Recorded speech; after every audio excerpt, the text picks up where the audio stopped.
Good morning students, Sindhu online classes में आपका स्वागत है।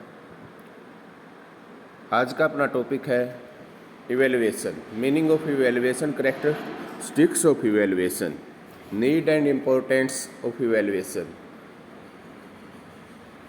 यानी कि मूल्यांकन का क्या अर्थ है, मूल्यांकन की विशेषताएं, कार्य, महत्व, उपयोगिता, आवश्यकता।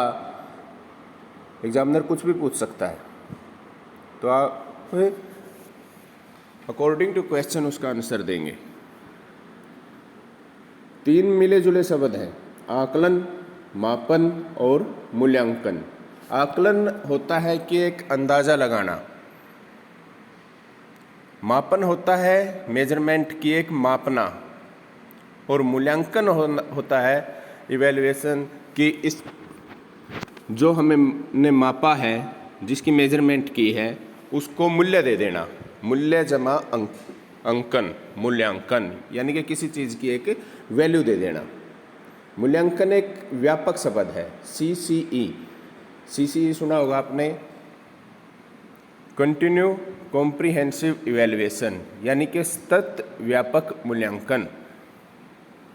आकलन, मापन मूल्यांकन के से संकीर्ण है, व्यापक क्या है, मूल्यांकन है। मूल्यांकन में हमारा जो चहुमुखी विकास है, व्यक्तित्व का जो आंकड़ा है, वो मूल्यांकन में होता है पूरा। ये सिर्फ एजुकेशन से संबंधित नहीं है, शैक्षिक और अशैक्षिक तत्वों का अंकन, उनको अंक दे देना, वो मूल्यांकन में आता है। कि विद्यार्थी जैसे पढ़ाई करते हैं, उसका भी अंकन, वो खेल में या कल्चरल एक्टिविटीज़ में, डिबेट्स में अटेंडेंस क्या है उसकी, अदर एक्टिविटी में कितना क्या भाग लेता है, उन सभी का अंकन उनके ऑब्जर्वेशन के माध्यम से भी हो सकता है और परीक्षाओं के माध्यम से भी मूल्यांकन किया जा सकता है।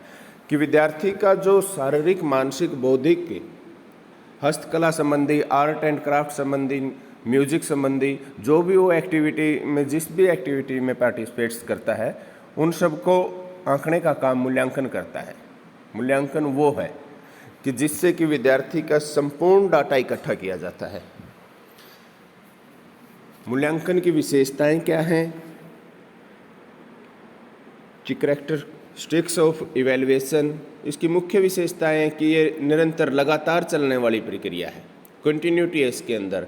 ये नहीं है कि सिर्फ एग्ज़ाम टाइम पे ही मूल्यांकन होता है। मूल्यांकन विद्यार्थी का जब एडमिशन लेते हैं हम, प्रीवियस जो स्कूल है, कॉलेज है, उसका रिपोर्ट कार्ड, उसकी मार्कशीट, DMC वगैरह चेक करते हैं हम, उसी के आधार पे उसको एडमिशन दिया जाता है।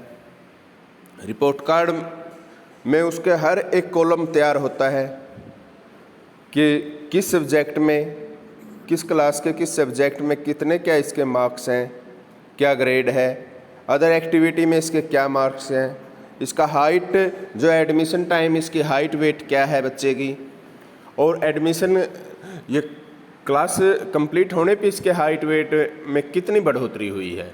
और ये लगातार चलने वाला है, साप्ताहिक, मासिक, त्रैमासिक। यानी कि ये नहीं है कि एक एनुअल एग्ज़ाम के आधार पे ही हम किसी का मूल्यांकन करते हैं। समय समय पे उसके वीकली, मंथली टेस्ट लेते रहते हैं। वो टेस्ट ओरल भी हो सकते हैं, वो टेस्ट रिटर्न भी हो सकते हैं। नेक्स्ट पॉइंट है व्यापकता, कि जैसे पहले ही बताया आपको, CCE कि सतत व्यापक मूल्यांकन। इसमें व्यापकता है, किसी एक पक्ष का मूल्यांकन नहीं होता, व्यक्तित्व के हर एक पक्ष का मूल्यांकन होता है, जिससे कि अपने संतुलन और असंतुलन का पता लगता है। केवल कक्षा तक ही सीमित नहीं है ये, कि ये नहीं है कि मूल्यांकन कक्षा जो क्लासरूम है वहीं तक होगा, उससे बाहर भी समाज सेवी, सहयोग, जीवन में किस प्रकार की अन्य जो एक्टिविटीज़ में जो भाग लेते हैं, उनका भी मूल्यांकन किया जा सकता है। शिक्षा संबंधित साधनों के साथ संबंधित है ये, कि इसमें मूल्यांकन में केवल विद्यार्थी ही नहीं, बल्कि विद्यार्थियों, अध्यापक, माता पिता, उसके अभिभावक, उसके संरक्षक, हर एक उनका वो सभी मूल्यांकन कर सकते हैं कि मूल्यांकन इसके आधार पे भी किया जा सकता है कि उनकी मित्र मंडली में कैसी एक्टिविटीज़ होती हैं, वो किस तरह के काम करते हैं, उनके आधार पे भी किसी का मूल्यांकन किया जा सकता है।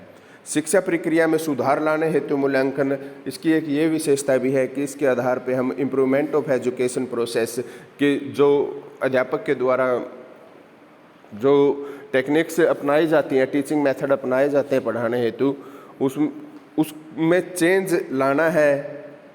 कोई बच्चे नहीं सीख रहे हैं तो उनको किस विधि से पढ़ाना है, उसके लिए भी मूल्यांकन की विशेषताएं हैं। मूल्यांकन होगा तभी जांच होगी कि बच्चे ने कितना सीख लिया, कितना सीखना और इसका बाकी रह गया है। आगे मूल्यांकन के कार्य या उपयोगिता, विशेषताओं के आधार पे हम कह सकते हैं कि इसके कार्य और उपयोगिता, इसकी आवश्यकता, महत्व बहुत ज़्यादा है। फर्स्ट है विद्यार्थी की उपलब्धि का परीक्षण करता है कि विद्यार्थी ने कितना क्या कुछ गेन कर लिया है, कितना सीख लिया है और कितना इसका सीखना और बाकी रह गया है, इसके लिए ये उपयोगी है। विद्यार्थियों के व्यक्तित्व विकास में सहायक है कि हेल्पफुल इम्प्रूवमेंट, कि इम्प्रूव स्टूडेंट पर्सनैलिटी, कि व्यक्तित्व, उनके व्यक्तित्व में जो विकास, उनके शारीरिक, बौद्धिक, भावनात्मक, सामाजिक, नैतिक विकास में सहायक है मूल्यांकन। नेक्स्ट है कि शिक्षण की सफलता प्राप्त करने हेतु कि जो कुछ भी पढ़ाया गया है अध्यापक के द्वारा, यदि वो मूल्यांकन नहीं करेगा, उन्हें नहीं पता चलेगा कि आपके द्वारा जो पढ़ाया गया है वो विद्यार्थियों तक पहुंचा है या नहीं पहुंचा है। पहुंचा है तो वो कितना पहुंचा है और कितना बाकी रह गया है। जितना वो बाकी रह गया है उसके लिए दोबारा से वो नियोजन करता है, दोबारा से सारी एक प्लानिंग करता है और उनको पढ़ाने का काम करता है, उनको सिखाने का काम करता है। यानी कि शिक्षण होगा तभी अधिगम होगा, शिक्षण होगा अधिगम होगा। पर यह भी तो जांचना जरूरी है, शिक्षण हुआ है तो अधिगम कितना हुआ है। विद्यार्थियों के वर्गीकरण में सहायक, कि विद्यार्थी, हर एक व्यक्तित्व में विभिन्नताएं हैं। माता पिता से जन्मे दो बच्चों में भी विभिन्नताएं होती हैं। तो क्लासरूम में जब बच्चे बैठे हैं, 40 हैं, 50 हैं, उनके आधार पर, उनकी विभिन्नताओं के आधार पर उनको सिखाना है कि किस बच्चे में कितनी कैपेबिलिटी है, कि कितना कैलिबर है सीखने के। तो ये मूल्यांकन से ही पता लगेगा। प्रेरणा के रूप में कार्य करना, अब हमें अपने रिजल्ट का नहीं पता होगा, एक विद्यार्थी को रिजल्ट का नहीं पता होगा तो वो आगे क्या सीख सकता है, वो कितना मोटिवेट हो सकता है। यानी कि सेल्फ मोटिवेशन के लिए भी इसका आवश्यकता, उपयोगिता है। दाखिले में भी सहायक है। विद्यार्थी कहीं पे दाखिला लेते हैं तो उनके एक रिपोर्ट कार्ड तैयार होता है, उनके मार्क्स डिटेल तैयार होती है, उनकी एक्टिविटी, लास्ट एक्टिविटी तैयार होती है, उसके आधार पे आगे एडमिशन दिया जाता है, स्कॉलरशिप दी जाती है, छात्रवृत्ति दी जाती है, उसके लिए भी ज़रूरी है। निर्देश देने के लिए भी ये लाभकारी है, इसमें भी इसकी उपयोगिता है या आवश्यकता है कि किस तरह से हम किसको गाइड कर रहे हैं, कैसे गाइड कर रहे हैं, इसके लिए कौन से सब्जेक्ट इसके लिए बेनिफिशियल है। और पाठ्यक्रम में परिवर्तन के लिए भी है कि करिकुलम में कुछ चेंज है तो मूल्यांकन के आधार पे ही उसको चेंजेस किए जाते हैं। सीखने की प्रक्रिया को और ज़्यादा प्रभावी बनाने के लिए अध्यापक का क्या कार्य है कि शिक्षण है, शिक्षण से क्या होता है अधिगम, कि उस प्रक्रिया को और प्रभावी बनाने में भी मूल्यांकन का लाभकारी है। उसकी प्रगति जांच के रिपोर्ट के लिए भी, उसमें अनुसंधान करने के लिए भी मूल्यांकन की आवश्यकता है। नेक्स्ट आगे है कि आदर्श मूल्यांकन के एक अच्छे मूल्यांकन की क्या विशेषताएं हैं, वही दोबारा से कि उसमें क्या होना चाहिए, उसकी कौन कौन सी विशेषताएं होनी चाहिए, कि वो वैलिड होना चाहिए, वैध होना चाहिए, कि मेरे द्वारा मूल्यांकन किया गया है उसका रिजल्ट भी सेम हो और किसी दूसरे अध्यापक के द्वारा भी मूल्यांकन किया गया है उनका सेम हो, सरल भाषा में हो, सबको समझ आने वाला हो, ऐसा हो कि विद्यार्थियों को समझ में आ जाए कि उनका वास्तविक स्तर क्या है, ऐसा होना चाहिए। उसके अंदर सरलता होनी चाहिए, कठिनाई, वो किसी चीज़ से भयभीत करने वाला नहीं होना चाहिए, हर एक पहलू का मूल्यांकन होना चाहिए, वस्तुनिष्ठ होना चाहिए, ऑब्जेक्टिविटी होनी चाहिए उसके अंदर। कि वस्तुनिष्ठ से क्या अभिप्राय है कि प्रश्नों का उत्तर निश्चित हो, एक प्रश्न का उत्तर ये नहीं हो कि उसका उत्तर ये भी है और ये भी है, ऐसा नहीं, एक निश्चितता होनी चाहिए। अंक होने चाहिए प्रश्नों के उचित, वो पता होने चाहिए कि किस प्रश्न का कितना क्या अंक है, विस्तृत रूप में होना चाहिए, कॉम्प्रिहेंसिव। ये नहीं है कि 5 मिनट में उनका ओरल लिया तभी उनका हो गया, नहीं, टाइम टू टाइम उसके हर व्यापक चलने वाला होता है मूल्यांकन।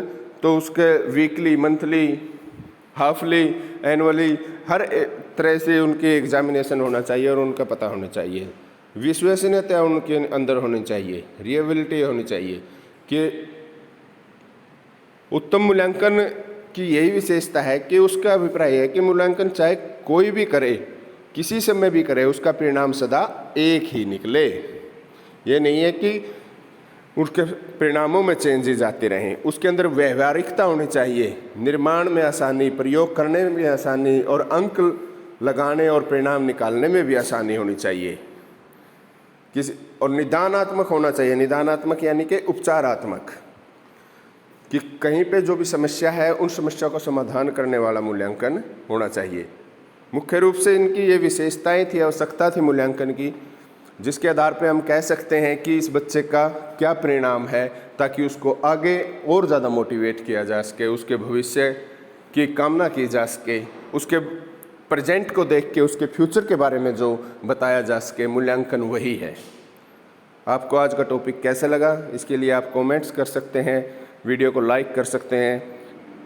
समय पर नोटिफिकेशन पाने के लिए आप बेल आइकन को प्रेस कीजिए और चैनल को सब्सक्राइब कीजिए। Thank you.